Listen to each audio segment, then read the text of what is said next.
the way I always think about LEED when I think about facility managers basically have two main incentives two things that their sort of success is based upon, right? Number one is, are they staying within budget? Are they operating the building within the budget that's been sort of given to them to operate? And number two, are people complaining about conditions in the building? All right, and it's literally, that is their number one and two metric. How am I doing as a facility manager? If a lot of people are complaining, I have a problem. I have a big problem. If a lot of people are complaining and I'm under budget, then my problem is a little bit less. If I'm under budget and nobody's complaining, I am a fantastic facility manager. Like, that's reasonable. That's the reality of this industry, and it's exactly what it should be. What LEED is asking those people to do is to add a third set of metrics. All right, we're asking them to not only care about their budget, not only care about occupant complaints, but also care about this whole kind of suite of sustainability metrics. All right, so it's not enough that the bathrooms are clean and that the toilets flush and that you're under budget for your bathroom renovation, the bathroom renovation you conducted this year. It is also important that you're using fixtures that are low flow. It's a whole new set of considerations. And I sort of articulate that because it's really important for us as folks who are not facility managers to understand how profound a shift we're asking these people to make. This is not just oh, and by the way, can you also choose low flow toilets? Choosing low flow toilets is absolutely going to get them more complaints. All right? It may be a short-term thing where people just don't like change. It may be that somebody's weirded out. It may be that the things didn't flush the first time.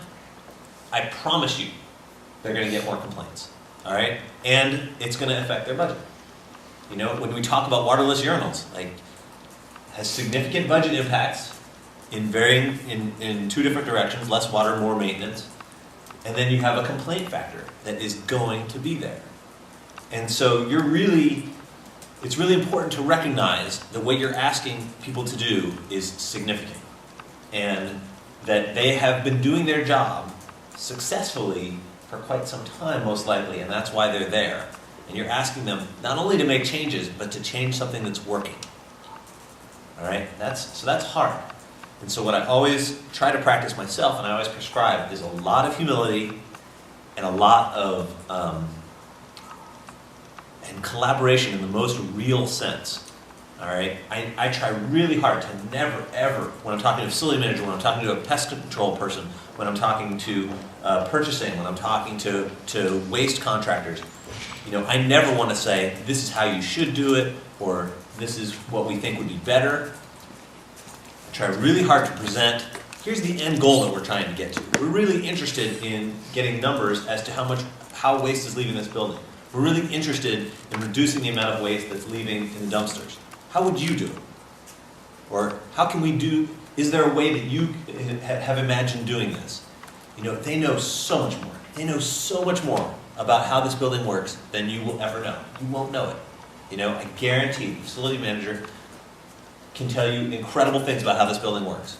But if you presume to know what the right answers are, you are just another expert coming in who they have to put up with until they can get back to doing their work, which is staying under budget and making sure that everybody's happy in the building. So that is a lesson. I can't emphasize that enough, and I try really hard with all the students that I work with. Walk in the door and admit that you know nothing and that you're just trying to figure out how to get to an end goal that hopefully they share.